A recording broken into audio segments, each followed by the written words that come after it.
Because I will say this. I think it's, the one thing I think is not debatable is that Trey Lance and Brock Purdy are starting caliber quarterbacks. They're both starters. Trey Lance is not a backup. And Brock Purdy has showed this last year he's not a backup. He's a starter. Can we all agree on that? Can I use that as a premise, or are we going to disagree on that? Do we all agree on that? That they're both starters? I don't look. It's tough to call Trey Lance's starter after simply 4 games where he's not had back-to-back starts. The only back-to-back being the game. You only get 2 options: starter or backup. You get 2 options. With him, we don't know. I know. No, I know.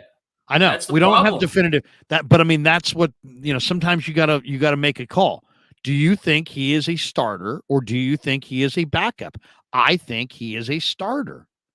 I don't think he's a backup. Yes, yeah, I think 100. I think if he has the opportunity to play, he could prove himself to be a starter.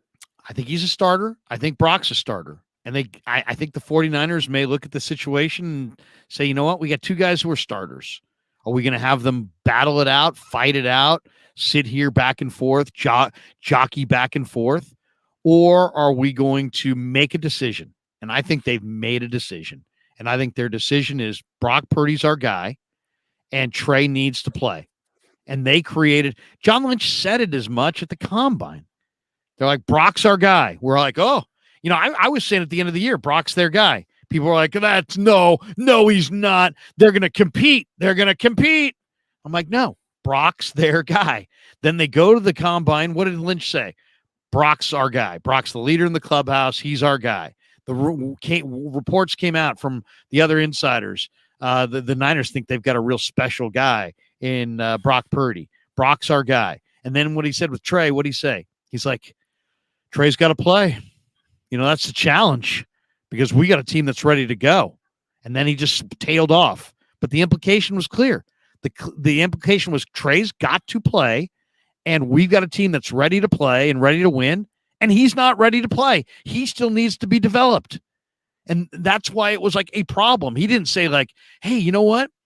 It kind of sucks that Brock got hurt, but now we got a great opportunity for this kid, and he is going to take it, and he's going to be awesome. We are so excited about it. That's what he should have said, right? That's not what he said. Him to say. That's not what he said. He didn't say that. He didn't say that. No. He came out and said, he's like, he created a problem. Like he created, I mean, I'm not saying that John Lynch is the problem. I'm just saying he painted a picture by showing us their perspective of an issue. And the issue is Brock's our guy. He's hurt. That's the challenge. Trey's got to play, but we got a team that's ready to win. And then I said at the time, man, that sounds like Brock is going to be the guy and Trey's going to be traded. We'll know more when we get to free agency and we see the third quarterback. And if the third quarterback is somebody like, and I think I said Easton Stick, then Brock and Trey are here. But if the other quarterback is Baker Mayfield, because that was being rumored at the time, then that probably means Trey's gone. And sure enough, it was a Baker Mayfield replacement in Sam Darnold, basically the same character, same draft, same everything in a lot of ways. And so to me, that was indication number one. The other indication that to me is a huge indication that nobody's really glumming onto. The Niners had local pro day. Isaiah Foskey is going to go 25, 28, 35. 42, somewhere in there. They picked 99, and yet he drove down there to Santa Clara and met with them and talked to the Niner people. Why?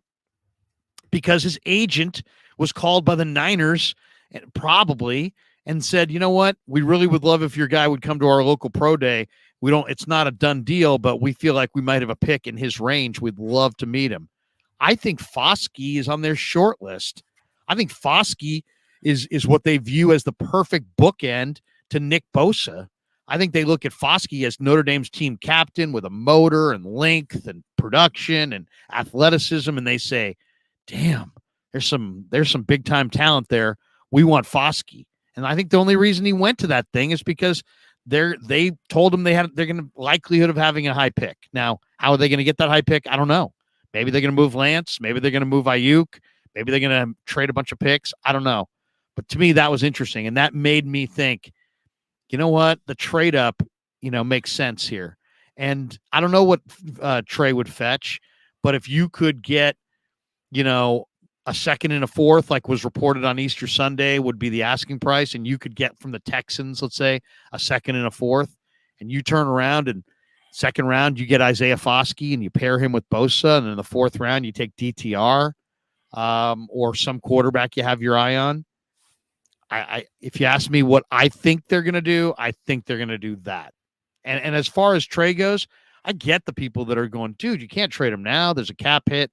The cap can be worked around. If you moved, if you want to redo, give it a little extension to McCaffrey, you could move some money around and have it be almost a nominal hit. So I don't think that's like an insurmountable deal.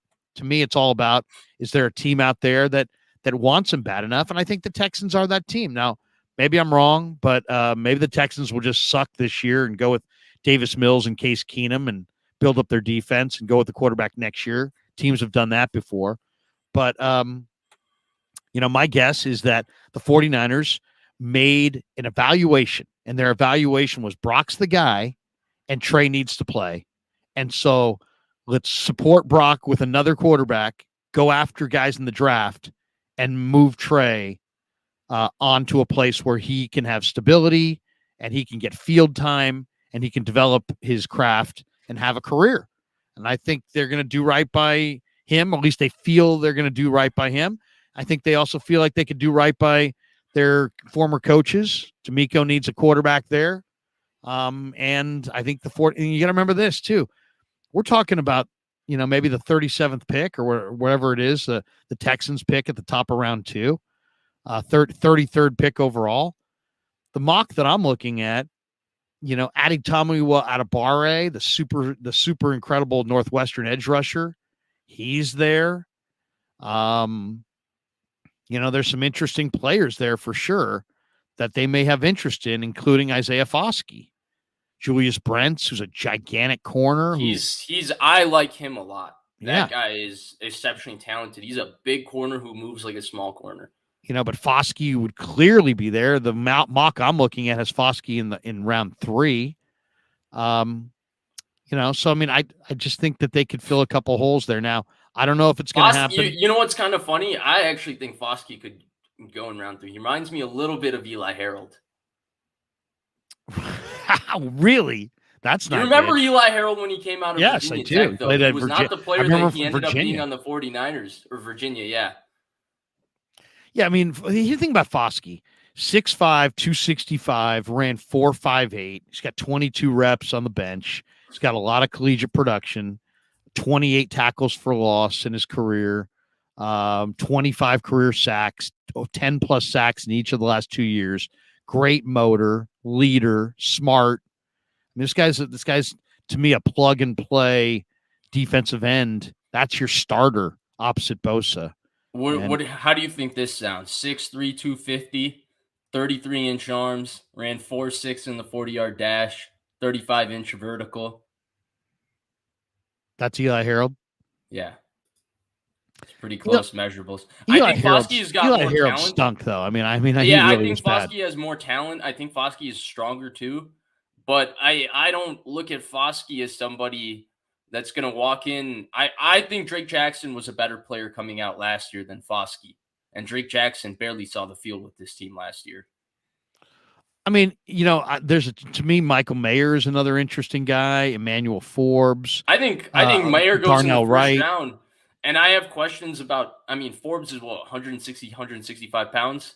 There's a lot on this defense to tackle. He's got 6 pick sixes and 14 interceptions in 3 years. That's a lot of picks. Ball production, yes. I mean, I'm just saying, Foskey is a blue chip type defensive end. They're looking for a defensive end. Mayer's a blue chip tight end, very safe pick. They're looking for a tight end. But to me, either one of those guys would be phenomenal.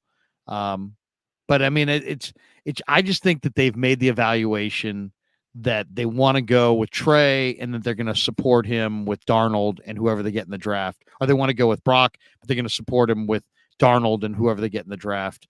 I could be wrong. I've been wrong before.